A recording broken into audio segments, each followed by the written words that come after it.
అందరికీ నమస్కారం. నా పేరు కొత్త సురేందర్. నేను భారతీయ జనతా పార్టీ ఎస్టీ మోర్చా రాష్ట్ర ప్రధాన కార్యదర్శి. మరి గత వారం రోజుల నుండి కాంగ్రెస్ ప్రభుత్వం చేస్తున్న, రాహుల్ గాంధీ చేస్తున్న అనుచిత వాక్యాలు ఏదైతే ఉన్నదో, ఓటర్లపై, ఎలక్టర్ యొక్క ఐడి కార్డులపై ఏదైతే వస్తున్న అవాస్తవాలు ఈరోజు మరి రాహుల్ గాంధీ వారు మరి దుష్ప్రచారం చేస్తున్నారు బీజేపీ పైన. ఈరోజు బీజేపీ పైన ఏమని చేస్తున్నారంటే దొంగ ఓట్లు వేసుకొని భారతీయ జనతా పార్టీ గెలిచిందని అంటున్నారు. నిజంగా నీకు దమ్ము ధైర్యం ఉంటే, నిజంగా నీకు చేతగాని తరంగా దద్దమ్మ అయితే మాత్రమే ఇటువంటి ప్రచారం చేయి. లేకపోతే నీకు దమ్ము ధైర్యం ఉంటే భారత రాజ్యాంగాన్ని గౌరవించినట్లయితే నువ్వు ఈసీకి పోయి కంప్లైంట్ ఇచ్చించు. పలాని రాష్ట్రంలో పలాని దొంగ ఓట్లు ఉన్నాయి, ఆ ఓట్లకు సంబంధించినది వెంటనే బయటికి తీయాలని ఈ యొక్క ప్రయత్నం అనేది నువ్వు చేయాలి. అంతే తప్పించి ఇష్టానుపూర్వకంగా మోదీపై రాసి భారతీయ జనతా పార్టీపై ఇష్టానుపూర్వకంగా అనుచిత వాక్యాలు చేయడం సిగ్గుచేటు. ఒకటే నేను చెప్తున్నా, ఈ రోజు కూడా ములుగు జిల్లాలో ములుగు కాన్స్టిట్యూన్సీ లో ఉన్న సీతక్క కూడా మోడీపై అనుచిత వాక్యాలు చేస్తున్నది. ఒక్కసారి మీకే కాంగ్రెస్ పార్టీకే విన్నపించుకుంటున్నాం. ఎందుకంటే సీతక్క, నువ్వు మోడీ అనే స్థాయి నీకు లేదు. ఎందుకంటే దేశం మొత్తం కూడా, ప్రపంచంలో భారతదేశము నరేంద్ర మోడీ గారి కీర్తి గరిష్ఠులు ఎంతవరకు ఉన్నాయో అది నీ యొక్క మనస్సాక్షికే నీకు తెలుసు. ఎందుకంటే ఈ రోజు నువ్వు కూడా మోడీ అనేంత స్థాయి నీదా అనుకుంటే ఒక్కసారి నీ విజ్ఞప్తిగా వదిలిపెడుతున్నా. నువ్వు గన్ను పెట్టి ఈరోజు పెన్ను పడుతున్నావు, అదే పెన్ను పెట్టి ఈరోజు రాజకీయం చేస్తున్నావు. దేశంలో ఎలా ఉన్నది, ప్రపంచ దేశాల్లో భారతదేశం ఏ విధంగా ముందుకెళ్తున్నది నీకు తెలియదా? ఈ రోజు మోడీని కించపరిచినట్టు మాట్లాడుతున్నావు. రాహుల్ గాంధీని అరెస్ట్ చేసినందుకే నువ్వు ఇంతగానో మాట్లాడుతున్నావు.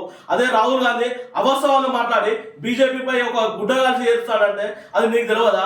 ఇది అవాస్తవం అని తెలియదా? కర్ణాటకలో మొన్నటికి మొన్న ఒక మంత్రి కూడా, మీ మంత్రి కాంగ్రెస్ పార్టీకి సంబంధించిన మంత్రి అన్నాడు, ఈ అవాస్తవాలు ఇవి వాస్తవ రూపకంగా లేవు, ఈ ఓట్లు అనేవి వాస్తవ రూపంగా లేవు అని చెప్పిండు. రాహుల్ గాంధీపై చెప్పేటి మొత్తం అవాస్తవాలంటే మీరు కాంగ్రెస్ పార్టీకి మంత్రివర్గ క్యాబినెట్ నుండి తొలగించిన ఘనత ఒక ఎస్సీకి సంబంధించిన మనిషిని, ఎస్సీకి క్యాబినెట్ కి సంబంధించిన ఒక మనిషిని, ఒక కాంగ్రెస్ పార్టీని బహిర్గతం చేసిన ఘనత నీది కాదా? ఒక్కసారి మీరు కాంగ్రెస్ పార్టీకి విన్నపించుకోవాలి. మీ మనస్సాక్షిగా మీకు తెలవాలి. ఈ రోజు మోడీని నువ్వు అంటున్నావు అక్క, నువ్వు ఏ విధంగా మోడీని అంటున్నావు? ఏ విధంగా నువ్వు కించపడుతున్నావు మోడీని? అరే ప్రపంచ దేశాలు ఈ రోజు మోడీకి ఘన స్వాగతం పలుకుతున్నాయి. ఆర్థిక వ్యవస్థలో, జీడిపి వ్యవస్థలో కూడా ఈరోజు 3వ స్థానంలో ఉన్నది. ఎవరు అంటలేరు, నేను అన్నదే వేదం అనుకుంటే తప్పక. నీ మనస్సాక్షి ఎదురు రాహుల్ గాంధీ ఏం చేస్తున్నాడు అది నీ మనస్సాక్షి కూడా తెలుసు. ఢిల్లీ పోయి నువ్వు బీసీ రిజర్వేషన్ అని చెప్పి బీసీ రిజర్వేషన్ మీద ధర్నా చేస్తున్నావు. ఈ రోజు అదే నీకు చిత్తశుద్ధి ఉంటే నీ క్యాబినెట్ లో ఎంతమంది బీసీలు ఉన్నారు ఒక్కసారి నువ్వు ఆలోచించు. ఎందుకు ఉన్నత సామాజిక వర్గానికి ఎందుకు ఇస్తున్నావు? మరి బీసీలకు ఎందుకు ఇస్తున్నావు నువ్వు? ఒక్కసారి నీ క్యాబినెట్ లో లేరా? మరి ఎంత ఉన్నారు? 43% నువ్వు, 45% నువ్వు ఇస్తానంటే అదే 43%, 45% నువ్వు బీసీలకు ఎందుకు ఇస్తున్నావు? 42% నీ క్యాబినెట్ ఎంత ఉండాలి? 8 నుండి 10 మంది ఉండాలి. మరి ఎక్కడ ఉన్నారు? మరి 2-3 తప్పించి ఏమైనా ఉన్నారా బీసీ సామాజిక వర్గానికి చెందిన వాళ్ళు? ఒక్కరు లేరా? నువ్వు బీసీల గురించి మాట్లాడుతున్నావా? ఈరోజు బీసీ రిజర్వేషన్ అనేది ముస్లిం బాలిత రిజర్వేషన్. ముస్లిం ఒక 10% రిజర్వేషన్ పెంచడానికే బీసీ రిజర్వేషన్ చేస్తారు. అసలు కాంగ్రెస్ పార్టీనే ముస్లిం పార్టీలు, అది తెలియదు అందరికి. భారతదేశం మొత్తం కూడా ఈరోజు బంగ్లాదేశ్ నుండి వచ్చిన రోహింగ్యాలు కానీ, అదేవిధంగా నీకు పశ్చిమ బెంగాల్లో ఉన్న రోహింగ్యాలే కానీ, అదేవిధంగా బీహార్లో ఉన్న రోహింగ్యాలే కానీ ఎంతమంది ఉన్నారు? 23 లక్షల మంది ఓటర్ బ్యాంకు బీహార్లో ఉంటే వాళ్ళని తీసేసిండు. అరే మీరు దొంగ ఓట్లు వేసుకొని దొంగ లబ్ధి చేసుకుంటున్నారు. 79 సంవత్సరాల నుండి 73 సంవత్సరాల నుండి మీరు చేసింది ఇదంతా ఘనత ముస్లిం ఓటు బ్యాంకు కోసం. అరే మతపరంగా విభేదించి మాట్లాడింది ఎవరు? ఆ రోజు భారతదేశానికి స్వాతంత్రం వచ్చినప్పటి తర్వాత ఒకటి పాకిస్తాన్గా ముస్లిం దేశంగా ప్రకటించింది ఎవరు? మీరు కాదా? గాంధీ కుటుంబాలు కాదా? ఈరోజు భారతదేశానికి సంబంధించిన వ్యక్తులు అంటున్నారు కుల రాజకీయాలు చేస్తానంటారు, మత రాజకీయాలు చేస్తానంటే భారతదేశానికి జై శ్రీరామ్ అంటే దేవుని పేరు చెప్పి అంటున్నారు. ఏమైంది మరి? ఈరోజు హిందువులకు మెజారిటీ ఉన్నది భారతదేశము. మరి హిందువులకు మెజారిటీ ఉన్నది, హిందూ భారతదేశంలో ఎందుకు ప్రకటించలేదు? మరి ఆ రోజు 72 సంవత్సరాల భారతదేశంలో ఈరోజు మరి మేము భారతీయ జనతా పార్టీ హిందువుల కోసం గౌరవిస్తుంది, హిందూ మనోభావాల కోసము పనిచేస్తూ ఉంటుంది. అంతే తప్పించి ఏదో దొంగ ఓట్ల రాజకీయం చేయదు. ఒక్క ఓటు కోసం కూడా ప్రధానమంత్రి పీఠాన్ని కూడా వదిలిపెట్టుకున్న ఘనత భారతీయ జనతా పార్టీది, అటల్ బిహారీ వాజ్పేయి. ఒక్కసారి మీరు ఆలోచించండి. దొంగ రాజకీయాలు, దొంగ ఓట్లు మీరేస్తున్నారు. 1976లో చీకటి రోజులు చేసింది ఇందిరాగాంధీ. అసలు గాంధీ కుటుంబాలకు మీరున్నదా? గాంధీ కుటుంబాలకు గాంధీలకు మీకైనా పొత్తున్నదా? ఇందిరాగాంధీ ఎవరు భర్త ఎవరు భార్య అని మీకు తెలియదా? ఫిరోజ్ గాంధీ నుండి ఎక్కడ నుండి వచ్చి ఫిరోజ్ గాంధీ ఏమన్నా ఆయన? ఈరోజు మీరు పెట్టుకొని మీరు మాట్లాడుకుంటున్నారు. అది ఎవరు ఎక్కడి నుండి వచ్చిండు, ఎవరు ఏ దేశాన్ని ఎవరు పాలిస్తున్నారు, దేశం కోసం ఎవరు పాలిస్తున్నారు, ఒకసారి కాంగ్రెస్ నాయకులు కూడా విమర్శించుకోవాలి. ఏదో రాహుల్ గాంధీ హెచ్చరికగా మాట్లాడుతాను, హిందువులను హిందూ దేవుళ్ళను కూడా కించపరిచినట్టు మాట్లాడతాను. నువ్వు ఏ సంస్కృతిలో పుట్టినావు? చెట్టును పుట్టను భారతదేశాన్ని గౌరవించేదాన్ని. అటువంటి మరి రాహుల్ గాంధీ ఏ సంస్కృతిని మనం కాపాడుతాను? ఇంత వరకు ఎప్పుడైనా ముఖానికి బొట్టు పెట్టిన రోజులు ఉన్నాయా రాహుల్ గాంధీకి? ప్రియాంక గాంధీ ఎప్పుడైనా బొట్టు పెట్టిన రోజులు ఉన్నాయా? ఈరోజు సింధూర్ గురించి మాట్లాడుతుంది. సింధూర్ యొక్క ఘనత ఆమెకు తెలుసా? సింధూర్ యొక్క ఆ బొట్టుతనాన్ని గురించి ఆమెకు తెలుసా ఏమన్నా? ఆమె మాట్లాడుతుంది ఈరోజు. అరే నీ కూడా సీతక్క, నువ్వు కూడా మోడీని ఏ విధంగా కించపరుస్తున్నాను అంటే ఎవరు లేరు, ఎవరు అనుకుంటలేరు, నన్ను ఎవరు ఏమనుకోలేరు అనుకుంటున్నావా?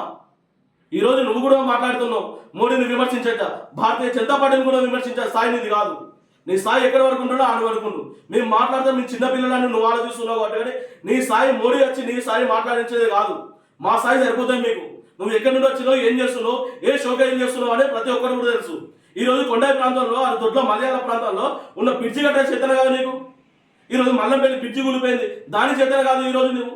ఈరోజు రామప్ప దేవాలయానికి సంబంధించిన నిధులు కోట్ల రూపాయలు వస్తే అక్కడ నువ్వు దాని మా కేంద్రం ఇచ్చే నిధులతోటి ఓపెనింగ్ చేస్తున్నావు. కేంద్రం ఇచ్చే బడ్జెట్ తప్పించి నీకేమైనా ఉన్నదా? ఏమైనా చిత్తశుద్ధి ఉన్నదా? ఈరోజు మరి ఐటీడీ నిర్లక్ష్యమైంది. ఆదివాసులకు సంబంధించినది ప్రతి ఒక్కటి కూడా హక్కులు కూడా కళ రాస్తున్నారు. ఒక్కడైనా నువ్వు ఆలోచించినావా? ఆ ట్రైబల్ సమస్యల గురించి ఈరోజు ఇల్లు పీకి పందిరెత్తాలి ఒక్కొక్కడు ఫారెస్ట్ ఆఫీసర్లు. అసలు పట్టించుకుంటారా? ఇవి పట్టించుకోవు. నువ్వు ఢిల్లీకి వెళ్ళి అదే దేశ రాజకీయాలు చేయమంటే దేశ రాజకీయాలు చేస్తాను. ఫస్ట్ నీ కంచంలోని ఆ రాయని సీతక్క, తర్వాత నువ్వు మోడీ గురించి మాట్లాడు. నేను అద్దనను, మోడీని నేను తప్పు చేస్తే మేమే తల చేసుకుంటాం భారతదేశాల గురించి. నిజంగానే నువ్వు మోడీ గురించి విమర్శిస్తే, నిజంగానే మోడీ కనుక తప్పు చేసి ఉంటే, నిజంగా నువ్వు మోడీ వల్ల ఈ ఓట్లు దొంగ ఓట్లు వేయించుకొని భారతీయ జనతా పార్టీ గెలిచిందంటే నేనే తల తీసుకుంటా. మరి నువ్వు సిద్ధమా? నువ్వు తల తీసుకోవడానికి సిద్ధమా? నువ్వు రాహుల్ గాంధీ చేసిన అనుచిత వాక్యాలకు నువ్వు దానికి సాక్ష్యం తల తీసుకోవడానికి సిద్ధమా? నేను తల తీసుకుంటా. మరి నీకు చెడ్డ అంటే చెడ్డది. ఈ విషయంలో ప్రతి ఒక్కటి బీజేపీ మీద గుడ్డగాల్సి పైకేసుడు, తర్వాత దీన్ని ఏదో షోకే చేసుడు, తర్వాత జనాల్లోకి ఈ నెగిటివ్ రోల్ తీసుకెళ్ళడు.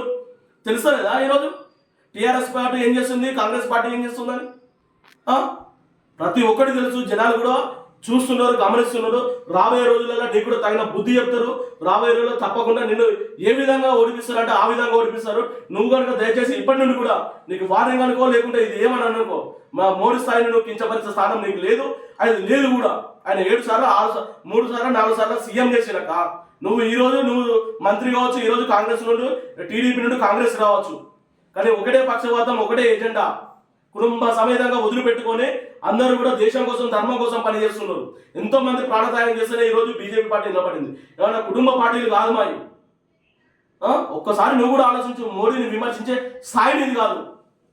దయచేసి ఇప్పటికైనా కూడా కేంద్రం ఇచ్చే నరేంద్ర మోడీ తోటే ఈరోజు నువ్వు ఇక్కడ కాలయాపన చేస్తున్నావు. ఇక్కడ నీకు ఆర్థిక వ్యవస్థ కూడా సర్దుబాటు అవుతుందని తప్పించి నీకు రాష్ట్ర ప్రభుత్వం ఏ ఒక్క రూపాయి కూడా ఇవ్వడం లేదని మేము ఎక్కడికంటే అక్కడికి రావడానికి సిద్ధము. నువ్వు చేసిన పనులు ఏమేమి అభివృద్ధి చేసినావో ఆ అభివృద్ధిని కూడా మేము తక్షణమే మేము దానికి పర్యవేక్షించడం అనేది సిద్ధంగా ఉన్నాము. నువ్వు చేసిన ఆ డబ్బులు ఎన్ని ఖర్చు పెట్టినాము, మేము కేంద్రం తెలంగాణ రాష్ట్రంలో బీజేపీ లేకుండా కేంద్రం ఎంత అమౌంట్ ఇస్తున్నదో దానికి కూడా మేము సిద్ధంగా ఉన్నాము. ఒక్కసారి నువ్వు కూడా ఆలోచించుకో. భారత్ మాతాకి జై.